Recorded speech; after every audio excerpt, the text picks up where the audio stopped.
Hi everybody, this is Dr. Jack Allergy. You can follow me on my YouTube channel, Dr. Jack Allergy. That's all one word, DrJackAllergy, or on my Twitter at hashtag Dr. Jack Allergy, spelled the same way.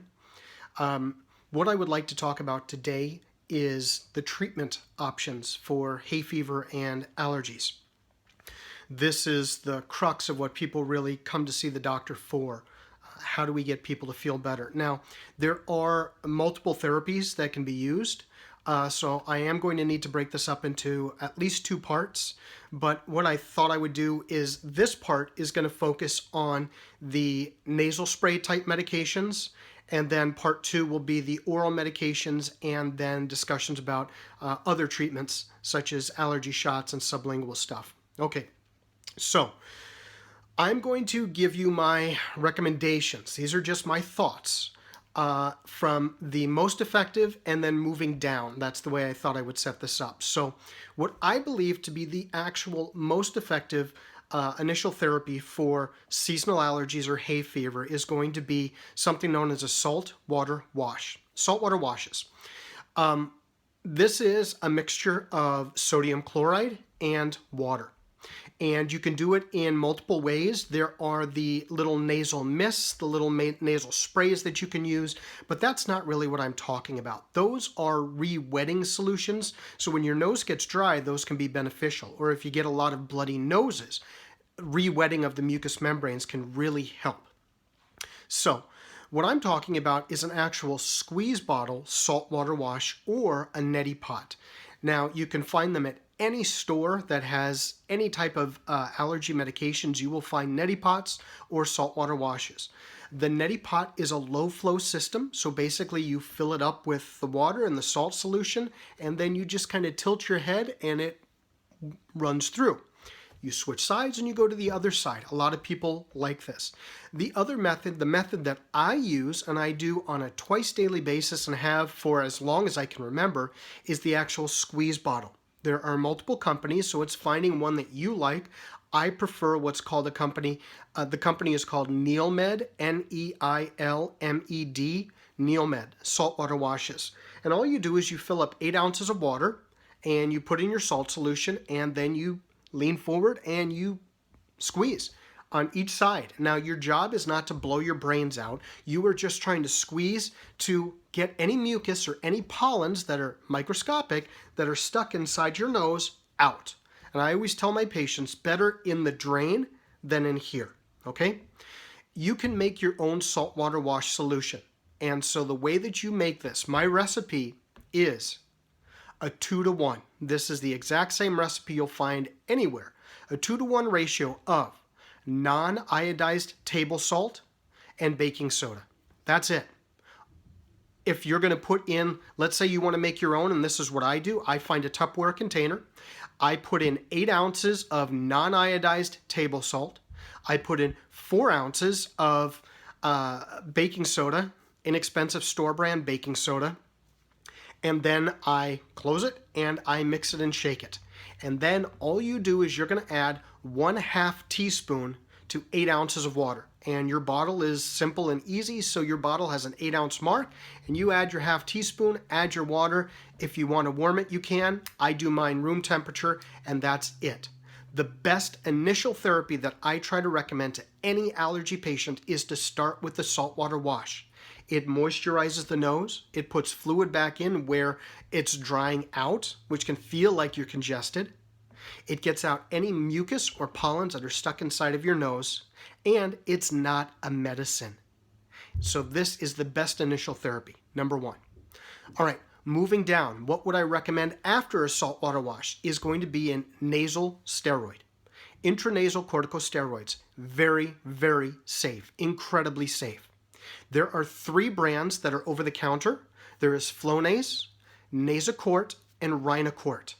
Follow the instructions that are on the bottle. Typically it says 2 squirts in each nostril once a day. There is a correct way to do it. I call it the cross-arm technique. So make an X, put the spray bottle in, let's say, your left hand, and that goes in your right nostril. you switch. Right hand goes in your left nostril. People tend to grab it and aim towards the middle of their nose. Your nasal septum is where all the blood vessels and all the nerves are. So if you smack it, or if you spray something that's going to cause some bleeding or irritation, then you're never going to want to do it again. So left hand, right nostril. You do not have to jam it into your brain. Barely inside your nose, squirt, squirt. Little breath in. Switch hands. Right hand, left nostril. Squirt, squirt. Little breath in. You're done. That's it. But if you do a saltwater wash, do it before you do your nasal spray. Because if you do it after, you're going to wash the medication out, and that's not what you want to do. Okay, so remember cross-arm technique. Don't aim or spray towards the middle of your nose. Okay, so there are other prescription nasal sprays in the nasal corticosteroid class, which are known as Nasonex. There is Omneris, and there is Viramist. They are all excellent sprays. Now remember, just because Flonase doesn't work for you does not mean that it's not going to work for somebody else. Everybody is genetically different, and so different sprays will work for different people. It's just finding the one that works for you. Okay, so saltwater washes followed by a nasal corticosteroid. Any of the over-the-counters, which is Flonase, Nasacort, or Rhinocort, or prescription Nasonex, Omneris, or Viramist. Then, since they've gone over the counter, the price has shot through the roof and it is ridiculous. So you might actually be better served with a prescription. So that might be something you want to try before the over-the-counters. It's just that over-the-counter is obviously easily accessible. There are combination nasal spray. There's only one combination nasal spray, which is a combination of both Flonase and a nasal antihistamine. It is called Dymista, D-Y-M-I-S-T-A. It works very well.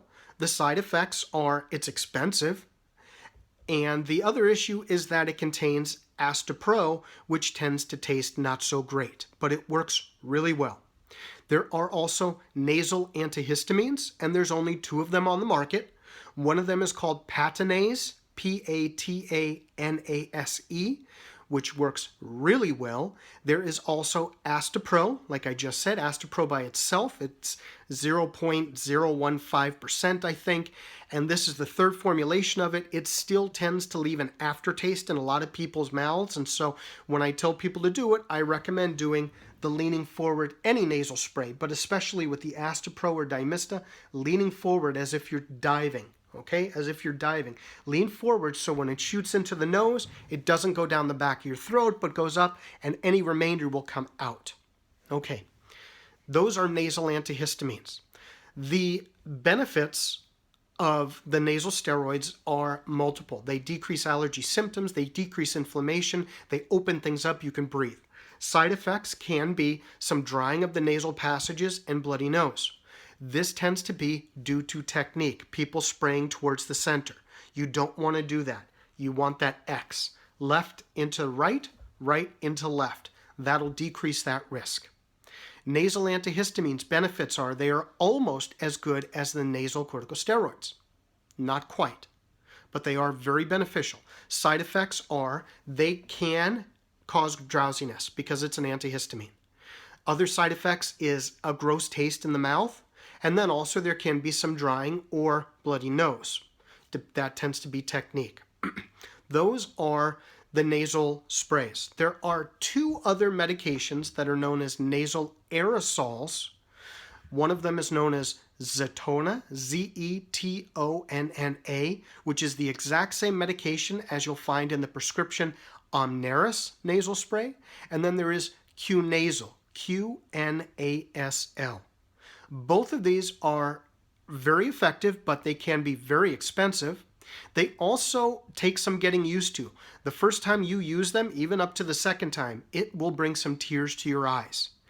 I reserve them for patients that really have significant congestion or significant sinus disease. They're just a couple of very good medications that can be very beneficial, but they do require some training and techniques. Okay, so my favorite, saltwater wash. Number 2, intranasal corticosteroids. Number 3, intranasal antihistamines. Number 4 is going to be combination, where there's only one on the market called Dymista. And then number 5 is going to be your intranasal corticosteroid aerosols. Okay, please feel free to follow me on my channel here, Dr. Jack Allergy, as well as on Twitter at #DrJackAllergy. Please leave questions down below in the comments section. I will try to answer them as I'm able. And if you like what I have to say, please click the like button. I am going to make a part 2 of this that's going to discuss more of the oral medications that people tend to start with, as well as a few other alternative therapies. Have a wonderful day.